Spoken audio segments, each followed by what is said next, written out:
Hello,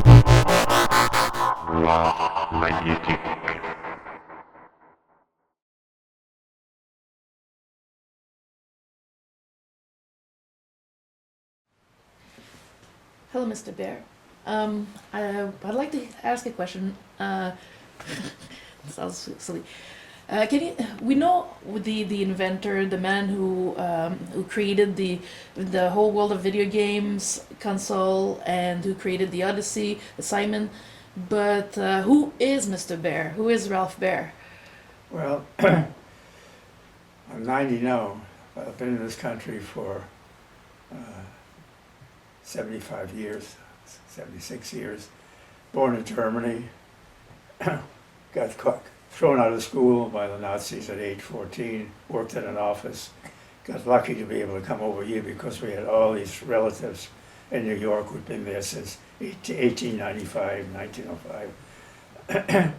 I worked in a factory when I came to the United States for about 2 years, taught myself electronics from a correspondence course for about $2.50 a week out of my $12.50 I made in the factory, working about 55 hours, as was the custom then. As soon as I graduated, I started a radio service business. I had a store on Lexington Avenue and 78th Street in New York, and another one on 3rd Avenue and 72nd. Finally, a third one on the west side of New York. And after 4 years of that, the Army got me, and I'm going right back to where I came from, back to Europe, first to England, waiting for D-Day. I had gotten military intelligence training. Theoretically, I was supposed to be a interrogator of prisoners of war, but I never interrogated anybody. When we got to England, some of us MIs, military intelligence guys, got together. We began to run courses for the GIs on recognizing German weapons, handling German weapons, German psychology, recognizing their uniforms, recognizing their airplanes. I did all the syllabus. In fact, I found all the papers that were the basis for the lectures that the guys gave about 3 years ago. Some on onion skin, some mimeographed, mostly ready to fall apart, but they're still there. They're now at the Smithsonian, where they've scanned them. So we trained these troops, and by the time D-Day came, we had trained over 200,000 troops. And I used to lecture to guys like 3-star generals of the unarmored division. I was a private. Then we moved to France, did the same thing all over again. And in the process, I got very involved with learning all about European small arms. And by the time we left England, I had a pretty good collection that went over to France with us. In France, we gathered more stuff. There were weapons everywhere in Europe.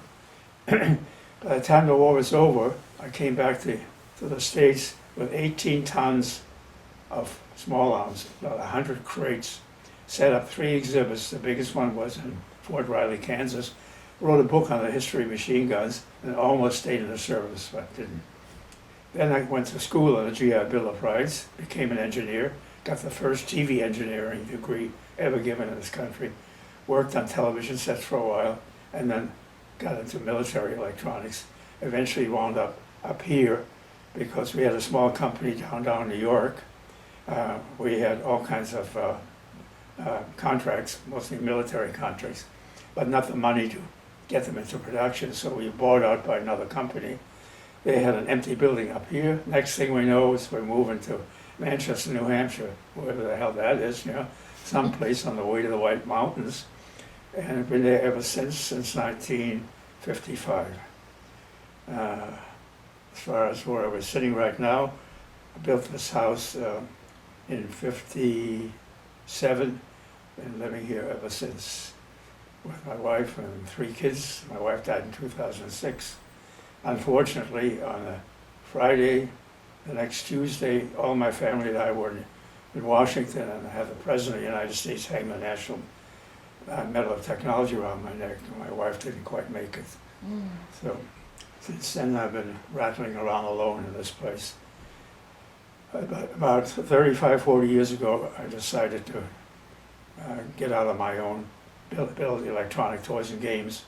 And within a couple of years, hit pay dirt, like Mike Milton Bradley's Simon game, which is still around in various forms, was certainly one of the most successful early handheld electronic games. And ever since that time, I've been spending half my time downstairs in my lab, inventing stuff, doing hardware, doing software, building models, taking movies of my models, sending the movies to my marketing guy, and then hoping that 1 or 2 out of 10 or 12 will actually go to license at Hasbro or Mattel or some other major company. That's the hard part. Mhm. Long story. Aside from the Odyssey and Simon, can you tell us more about some of the toys and other things you've invented and created? Yeah, well, I have about 50 U.S. patents and another 100 foreign patents, and they cover a very small fraction of all the stuff I've done. I mean, where do we start? I mean, I did things like loud-speaking altimeters for airplanes. I did things like de-reefing parachutes for dropping loads from the sky rapidly and then slowing them down before they hit the ground. I built intercoms that don't require manual switching. I built all manner of communications equipment. I built medical equipment. 50, 60 years ago, electronics was completely different. It was basically so simple that individual engineers can put their arms around the whole thing and build it, everything. I built medical stuff, I built communication stuff, I built test equipment, I built military equipment. I put the handle of a camera that went to the moon. Yeah, we built consoles that went to Cape Canaveral during the launch of the pad of the Saturn V that monitored all the telemetry. I mean, it was totally different from today when, except in small companies, the big companies have teams of 100 on each project, like a video game today requires a team of 100. Mm-hmm. And back in the early Atari days, it was one guy doing the whole thing. He came up with a concept, he did all the coding, he did all the music, such as it was, and he didn't even get his name on the box. You know? So things are very, very different today. And why are they different? They're different because semiconductor technology has done this. You know? When I first started, the very first thing we built, when I had a technician build something to demonstrate that I can put a spot on the screen, move it around, was built with vacuum tubes. Why was that? Because I was still with both feet in the vacuum tube age. All the hardware was built with discrete transistors, resistors, capacitors, because we couldn't afford the early integrated circuits. They were too expensive, and they required too much current for a battery-operated device. But within 3 or 4 or 5 years, what we had built and what went into the Magnavox Odyssey game, that was a copy of our brown box, was already technically completely obsolete. Meanwhile, the engineers had no time. They just copied what we had. But technically, the box was ancient, obsolete, because things were taking off like this. The Simon game, which I came up with in '78, had a single chip microprocessor in it. One of the very first that was cheap enough, it was $5, to be used in a toy. It was made by TI, the TMS 1000. It had 4 bits of 1K memory. So I had to pack the whole game, all its variations, on the theme of hiding it into 1K or 4-bit memory, which was very hard. And how did we have to do it? With a paper tape reader, inputting stuff in a paper tape, sending the data through the telephone line at probably 4 kilobits per second to some computer in Pennsylvania where Texas Instrument had their program running. And every month my telephone bill would look like the national debt. Those were the beginnings. Within 5 years, it was already completely different. You know, today we think nothing of buying a toy for our kids for $99 that has a touch screen, that is position sensitive, that has audio input-output capability, that has hundreds of games built into it, that is USB compatible, that's got Wi-Fi in it, all this for $99. I recently built a little truck that teaches 3-year-olds to make circles, squares, and to find things and identify things.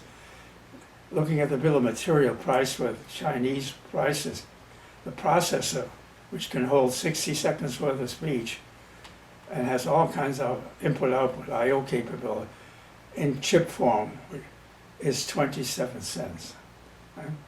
Mm. It's got 50,000 times the capability of that TMS 1000 and costs 1,000th of what it cost. It's crazy. Yeah, so it's just no comparison between how we operated back then and today. When I grew up with this whole thing, although for a while I was running a large division at the Sanders Associates, I had about 500 engineers and technicians working for me. So what happens? You become a chaplain, right? Mm-hmm. All you solve is people problems all day long. When you get away from the bench, you become technically obsolete. That's why I started the electronic toy and game business again. Get back to the bench, because working on toys and games, electronics, is an art. It's an art form. It's not science. And some guy likes to paint pictures, and he's naturally just built to paint pictures, or he's a sculptor, and he whacks away at things, and out comes this beautiful thing. Well, I do toys and games, and that's my art form. I've been doing it for all these years. Mm. When you were a child, did you have in you like the already the inklings of becoming an inventor, a creator? Did you actually create or invent things as a kid?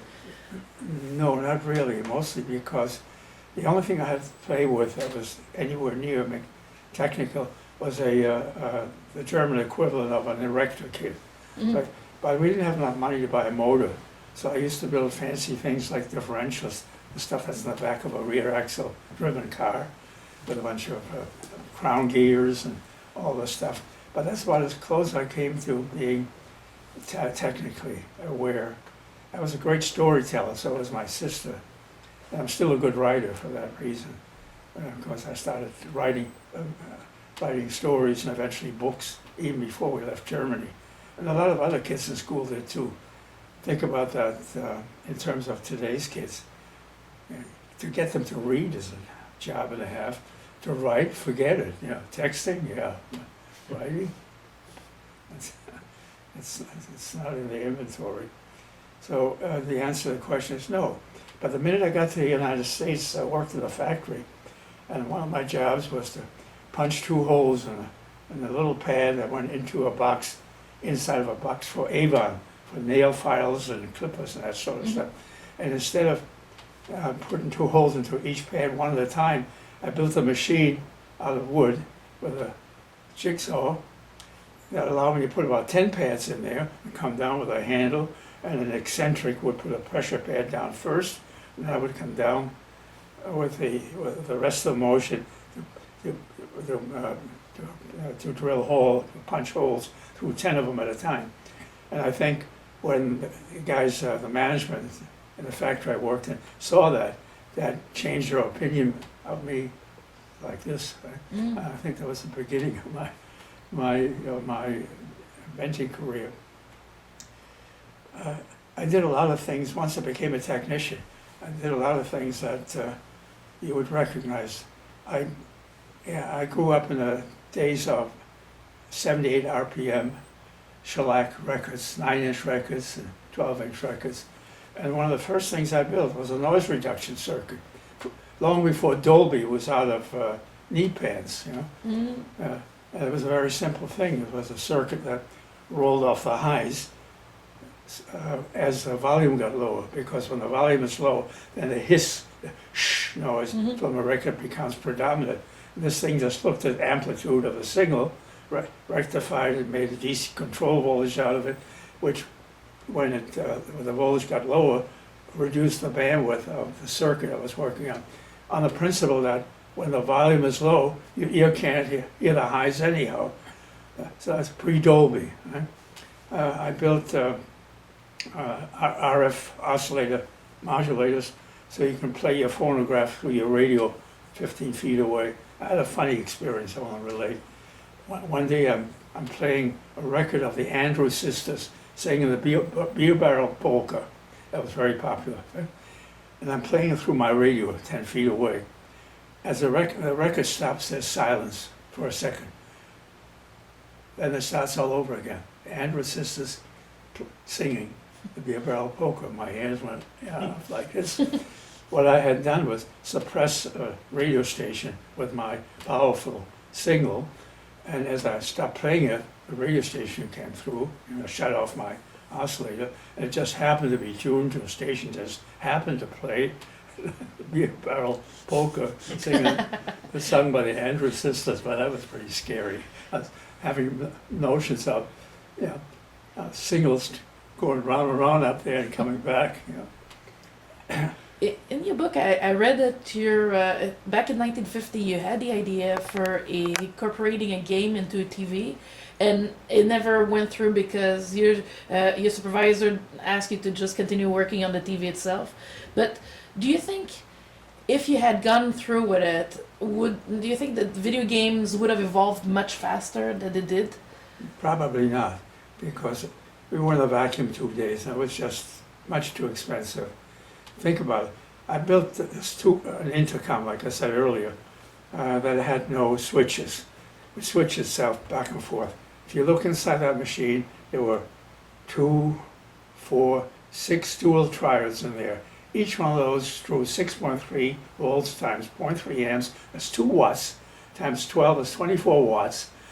And there was some other stuff in there, and it weighed a ton. You can do everything that's in there today on a chip about this size with about 50,000 transistors on it, and do it much better. And so it's just a totally different world. During your career, you've collaborated with the Magnavox, with Oh, yeah. Coleco, with Milton Bradley, even with Hasbro. Which of these companies did you prefer working with? Well, in the non-video toy and game business, I preferred working with whichever company went to license on something. And I can tell you that working with a big company is equally as bad in one as in another, especially nowadays. So much of the toy and games business is built around movies and video games. Before the video game even comes out, you can buy related toys in Toys R Us. Right? It's a totally different world. But they're all very tough, and especially now, it's most of the old timers that work in Hasbro or Mattel have been around for 30, 40 years. They've seen it all, they've heard it all, they're jaundiced. It's very hard to show them something that they consider really new. It's very hard to get. So when you ask which is easier to deal with, none of them are easier to deal with. Yeah. Some of the smaller companies are more accessible because the chain of command is not so big. And some of the smaller companies, you can talk to the president of the company, and 2 or 3 other people make all the decisions. That's the way it was in Simon days. Milton Bradley's president would come, or the executive would come to Chicago to Marvin Glass and Associates, toy and game designers with whom I worked at the time. And they'd come 3, 4 times a year. And we all knew each other, we were buddies. There was none of this, you're just one of 10,000 guys who are trying to sell us something. Mm-hmm. But those days are gone, long gone. Today, everything is about making a company profit and loss statement look good for the next quarter. Pertaining to Simon, the Pocket Simon in particular, I noticed I used to have the original black version. I have the 90s version with a transparent case, but in both cases, there's no way to control the sound volume. How come it's there? Is it your decision? Was it Milton Bradley who decided not to incorporate any kind of volume knob? You're the first person to ask why Seriously? Simon doesn't have a volume control. Because Well, I'll it's so tell you loud. something about those tones. If you had to pick 4 tones for a game like Simon, which 4 tones would you pick? They have to play in any sequence and still sound consonant, good, can't be raucous or. I went all through my kids' encyclopedia until I came across an instrument that plays its entire repertoire with 4 notes. turns out to be the bugle. G, C, E, and G. Mm. You know, taps, reveille, reveille, all those tunes I played with 4 notes. So that's what I picked. And you know, so some of these things that look arbitrary just aren't, and they're a part of the key of what makes the thing sound well. Now, if you go to some of the more modern Simons, newer versions, they didn't know that those tones were picked that way. Those tones are all different, and they don't sound very good. They lost the character of the original. Yeah, Odyssey. it's particular because even today you could basically sing a game of Simon. You could just replicate the sounds like just like that if you've Well, I played mean, it a you bit. can make it do anything. I have a Simon downstairs that speaks and tells you what to do. You know. Hmm. Yeah. It's so easy to do because it's so cheap. Like I said earlier, the chip to do a Simon, I could use that chip I characterized earlier as being 27 cents in chip form in China, of course. It can do Simon, it can do 16 other games at the same time, all for 27 cents. Well, we paid $5 for a primitive 4-bit 1K of memory device in 1977, 78. Yeah. Totally different world. When it comes to the Odyssey, I like to talk about the light gun. How did you come up with it? Like, were you inspired by what already existed in arcades with light gun games, or was it something that really came out of your mind? Or how did that happen? Well, when you look at a screen and all you see is a spot, Mhm. what's the most obvious thing you want to do? Clobber the spot, right? Hit it. Well, I didn't show you downstairs, but I have a scheme for throwing Nerf balls at the ducks in a duck hunt game. So I'll see the spot, and the first thing that comes to mind, shoot at the damn thing, right?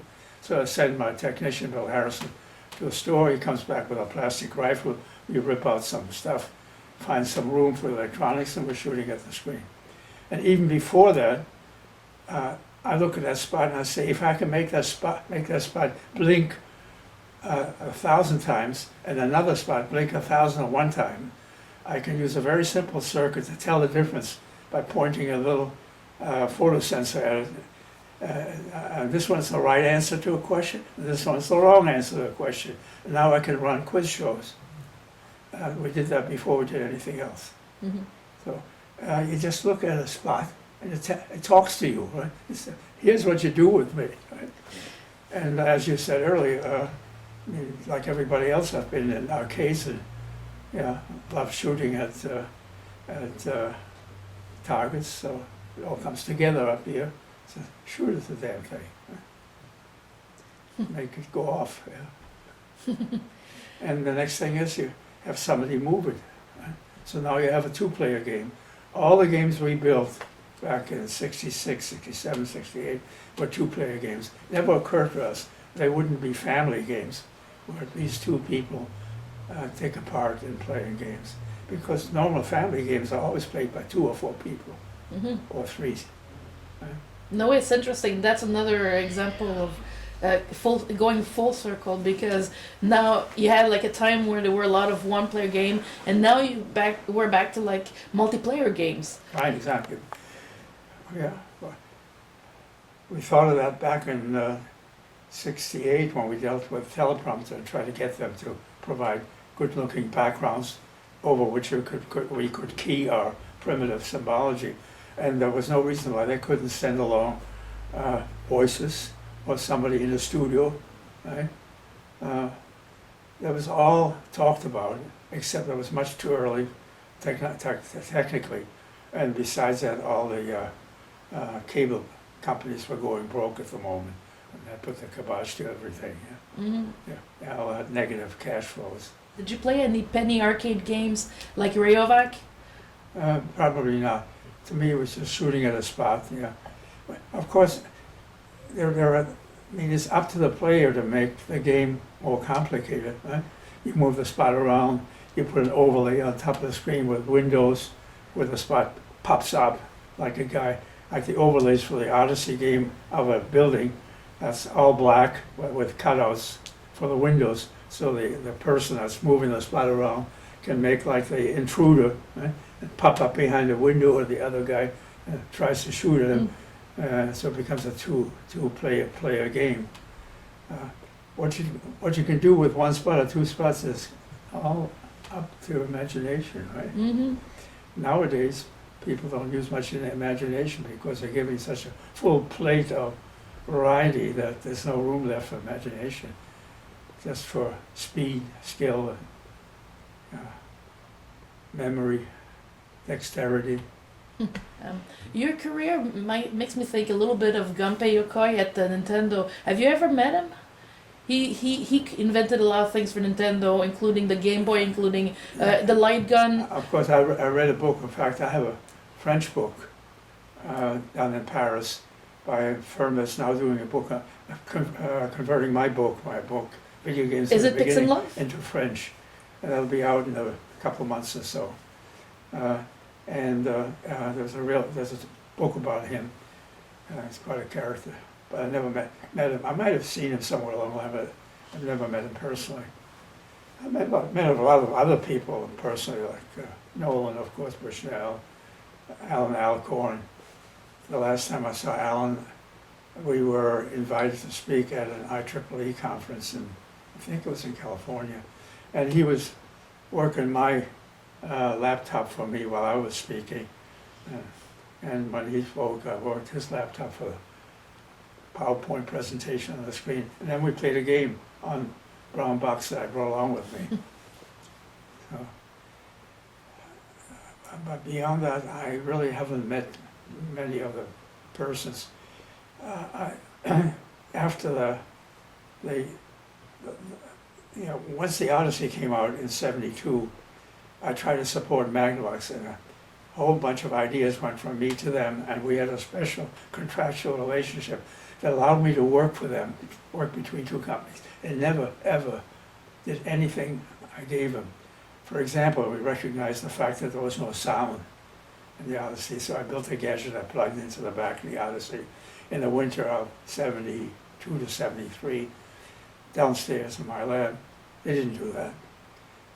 Came up with a whole bunch of other stuff. They didn't do that. We built arcade games at Sanders. We tried to license them through Magnavox. They didn't do that. They came, they looked, mostly to hopefully steal some ideas, and left. So I got tired of that, and I started to support Coleco.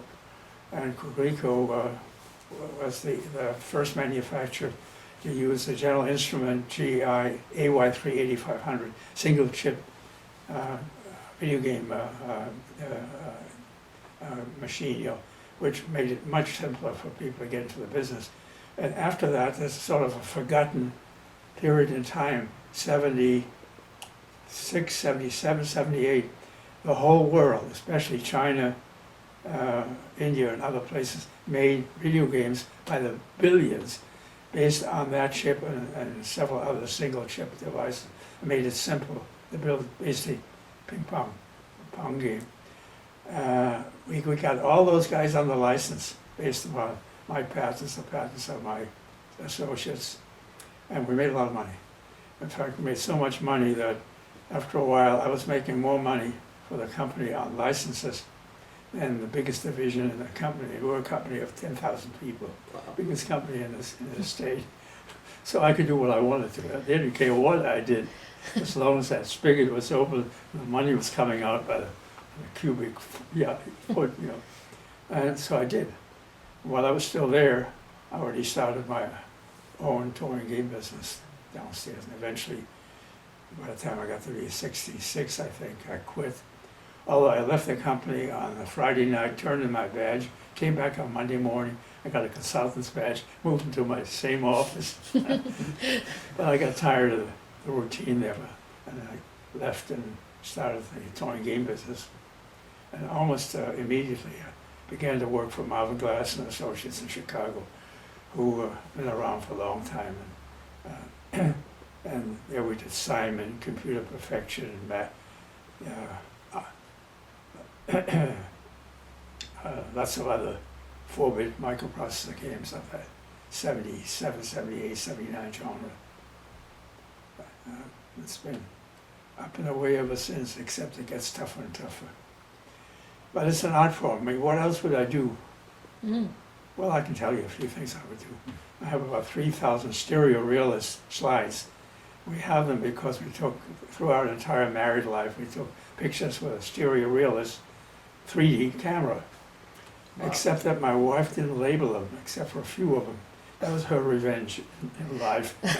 Now I have the job of identifying all those pictures, and it's hard. Was the little girl 3 or was she 4? Right? Or was the kid 5? Was it at this beach or was it at that beach? And that's the hard part. So I'm in the process of labeling 3,000 stereo pictures, and that's a slow job. And meanwhile, I'm trying to finish my bio and next version of my book, video games, and they will both be iBooks because they will be full of movies. I mean, what's the point of talking about brown box unless you can show 2 guys playing the game? Mhm. And this day and age, why would I print another book? I mean, watch it on your iPad, watch it on your...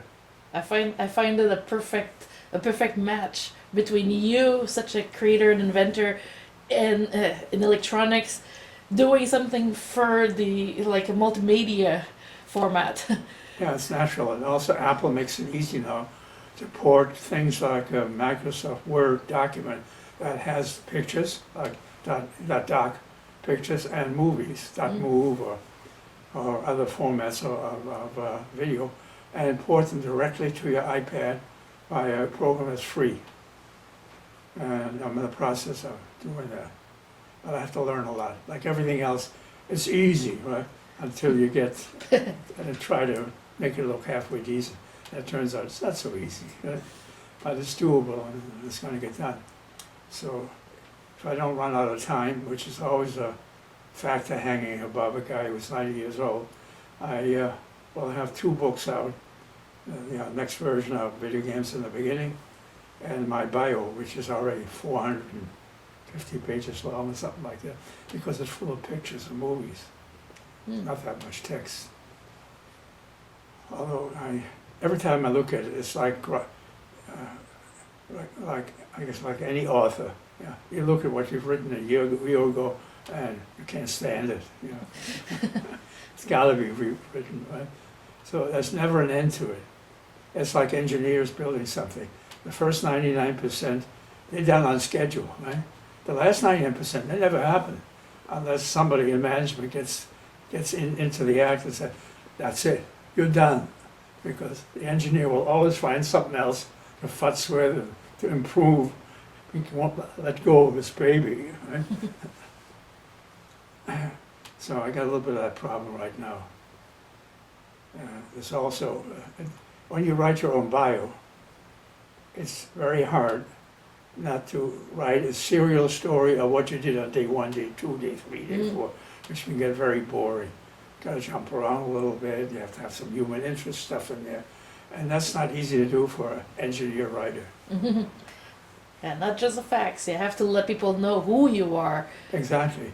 In fact, on my second version of the book, Video Games in the Beginning, that comment was made a number of times, and I added a preface up front that dealt with my growing up human background over 4 or 5 pages. So people had some perspective of who I am or who I was, not just some guy who blew off out of the sky and started inventing things. You know, in light of today's games, despite today's games, actually, what do you think of people who are still like involved in retro gaming, like people who are making homebrew games, for instance? You have people making games for the Atari 2600 or the ColecoVision. What do you think of this? It's like it's a whole community of people who are going against the flow and doing their own thing for the challenge of it. Well, when you read a book, you would necessarily look at whether it was written in 2003 or 1922 or in 1895. If you love books of the genre of 1895, or if you like plays like Hedda Gabler, 1914, 15, if that's your interest, It's as legitimate as it's looking something that was developed 6 months ago. And especially since the games those were all great games to begin with. Why wouldn't you want to play them? Yeah, and in many ways, they're certainly as much fun, or maybe more fun, than some of the newer games. And also, they're susceptible to being played by older people because they were a lot simpler to play than the modern version in many cases, except for before Sims and other games. So I completely understand why guys want to emulate Atari ECS 2600 or Odyssey 2 game, which incidentally is very popular in South America and Europe, much more so than over here. There are eons of people out there who like that genre of game, and they want to reproduce it, either by building hardware or by writing software that emulates it. And the problem always is who builds the controls that really feel like the original controls. That sometimes gets lost in the translation. But I understand it completely. I've built about 10 replicas, but they're all in museums. There's one up in Rochester, New York, at the Strong Museum of Play, and it's in daily use by kids. Right?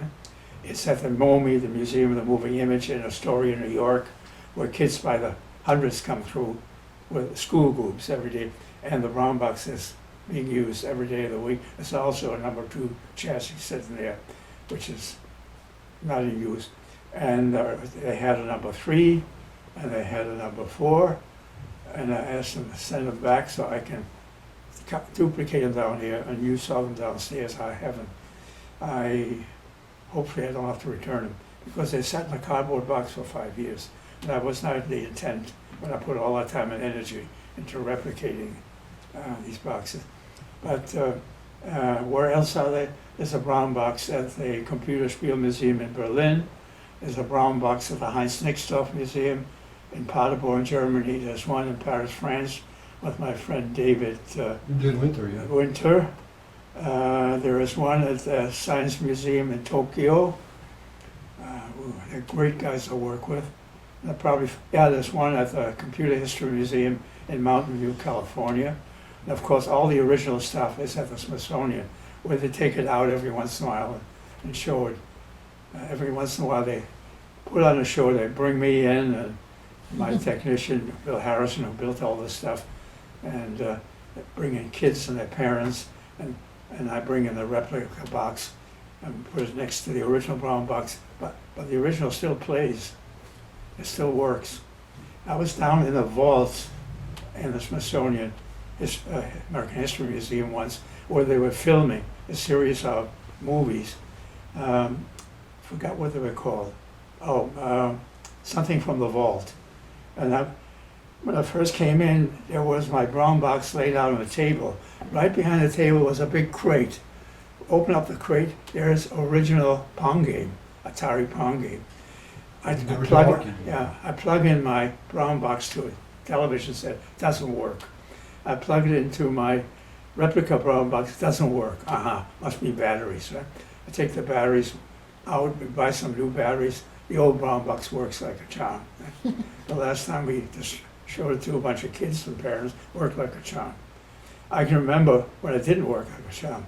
During all those lawsuits from 75, 76 on forward, until the end of, or well into the middle of the 80s. During the lunch hour, I'm sitting on the floor in the courtroom, trying like hell to get the damn thing fixed so it'll play before the judge comes back. Several times in places like Chicago, San Francisco, I had to rush out and buy a soldering iron because I forgot to take one along and fix the damn thing and get to work before the judge would reappear. But it works. I mean, people look into it and say they can't believe what they see, because there's this tangle of stuff, 40 transistors, about 40 diodes, bunch of resistance capacitors, tangle of wire, a big coil that's channel 3 or channel 4, that's channel 4, oscillator that replicates the television transmitter, and there's all this stuff, And it's very easy for some stuff to fall off and after 40 years and trying to find it and fix it is another matter. But back then, I was so involved in all this. The schematic was like engraved in my head. No problem troubleshooting it. What are your wishes for like today's young generation, the kids, like for the future in regards to technology, in regards of well, amusement in general, entertainment and gaming, video games or otherwise? What are your thoughts on that? Well, I mean, obviously, if the parents had an adequate education, you need to direct their kids as a goal, and not as 3-year-olds and 4-year-olds. I hate this business of trying to get 3-year-olds ready for MIT. You know, Mhm. it's totally ridiculous. But by the time they get to school, they certainly have to sit on their kids, work with their kids, watch their homework, do all the things that a whole generation of parents evidently can no longer do because they didn't do it themselves, and their parents didn't do it. So there's got to be a continuum of cooperation between the kids and the parents and the teachers, which isn't happening. Right? And secondly, once the kids get older, like my oldest guy, by the time he was 9 or 10, he was obviously going to be a technical type. He did an exhibit where he exhibit crystalline structures with a bunch of foam balls and toothpicks showing the structure of some atom and some other stuff. Yeah, he's obviously some clone of mine. Right? So you're encouraged that. But above all, make him read, write, and make him read, read, read. You don't get an education unless you read. I mean, yeah, with any luck, since the kids are so totally familiar with advanced technology, way the hell ahead of their peers, the next generation of peers are going to catch up with that, and most of the teaching is going to be done through interactive stuff. I mean, why would I want to read a book that's 375 pages long on the history of the French, France, right? When I can look at a reenactment of what happened, yeah, even though it isn't completely accurate and may be full of faults. I remember 10 times so much of that than if I read the cut and paper book. So obviously, teaching is going to be totally different. That's why, as we talked about earlier, iBooks are the absolute natural for text, for teaching medium. So this is all going to change. So hopefully, next generation of kids will bring those kids who aren't having superior mental capabilities and will win no matter what the hell you do to them, no matter how badly you try to educate them, they'll learn on their own. We need to bring up. The rest of the world's doing it. It's about time we did it. Mhm. I mean, when I went to school, if I didn't pay attention, the teacher would come and whop you. And call you names. Well, we don't have to go quite that far, but you gotta make kids work. And sooner or later, you know, hopefully, they will have the tools to express what really interests them and pursue that. You know, I have a grandson. He knows where he's going to go when he goes out of college. He's going to be at either the North Pole or the South Pole. You know, he wants to be there. He wants to do that work. You know, Mm. he wants to study 50,000-year-old ice. Yeah. Well, I would never think of doing that, but he does. I hope that answers your question. Yes. Well, thank you very much for your time. It's very nice. It's been, I really appreciate it. And I hope you get a chance of inventing a lot more toys and whatever else comes into your mind for many more years. Well, I thank you.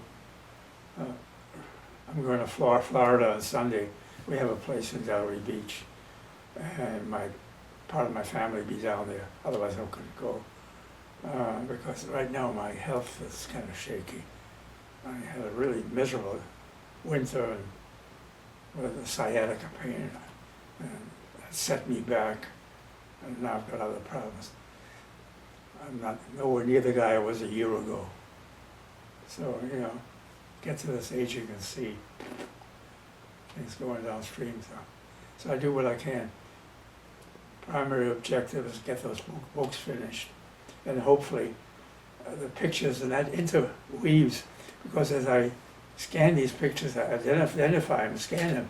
Of course, they say, hey, this has got to go into the book. Right? That's got to go into the book. As a human interest story, even if it's just a paragraph in a picture. Mm-hmm. Like the picture of my son building the model crystalline structures. Right?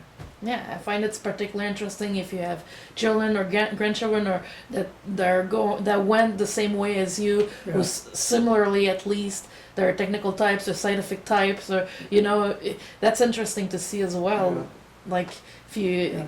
So, yeah. Here's a the guy follow-up. who was so far ahead of his teachers always. He was so bored. He got lousy marks until the final year he finally hopped to. Even then, he could only get into the University of New Hampshire. He couldn't get into any other major school until I intervened. I had a ex-professor from Worcester Polytech working for me. He went back there and got him in. And as soon as he got there, he started working for a professor on laser-related stuff, and he took off like a big bird. Well, thank you very much. Okay. Well, I wish you luck.